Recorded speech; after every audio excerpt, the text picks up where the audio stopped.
শেরপুরের নকলার পাইশকা বাইপাস মোড়ে পরপর কয়েকটি সড়ক দুর্ঘটনায় হতাহতের ঘটনায় নিরাপদ সড়কের দাবিতে রাস্তায় নামে শিক্ষার্থীরা।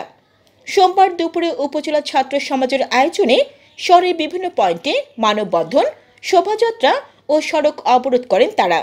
ফলে গুরুত্বপূর্ণ ওই মোড়ের একপাশে যান চলাচল বন্ধ হয়ে যায়। প্রায় ঘণ্টাখানেক পর শিক্ষার্থীরা নকলা থানার সামনে থেকে মিছিল নিয়ে উপজেলা পরিষদের প্রধান ফটকের সামনে নকলা ময়মনসিংহ আঞ্চলিক মহাসড়কে গিয়ে অবস্থান নেন এবং বিক্ষোভ করেন।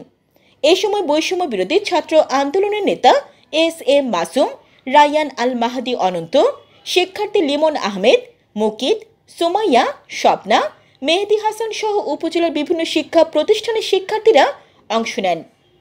পরে খবর পেয়ে উপজেলা নির্বাহী কর্মকর্তা দীপ জন মিত্র শিক্ষার্থীদের সাথে কথা বলেন এবং গুরুত্বপূর্ণ পয়েন্টে জেব্রা ক্রসিং ও স্পিড ব্রেকার নির্মাণ সহ ট্রাফিক ব্যবস্থা আরও জোরদার করার আশ্বাস দেন। এই সময় ঊর্ধ্বতন কর্তৃপক্ষের সাথে আলোচনা করে দ্রুত সময়ের মধ্যে এসব করার প্রতিশ্রুতি দিলে শিক্ষার্থীরা কর্মসূচি প্রত্যাহার করেন। জালাতুল আফসানা, চ্যানেল বাংলা। প্রতিদিন স্কুলে আসি, স্কুলে যাই এবং আসি। স্কুলে যাওয়ার সময় কোনো নিরাপত্তা এটা যদি বাস্তবায়ন সঠিক মতো হয় তাহলে রাস্তাঘাটে চলা নিরাপদ হইব সবার জন্য। যে ট্রাফিক রুলসটা, আইনগুলো মানলে কিন্তু আমাদের দুর্ঘটনা অনেক কম হবে।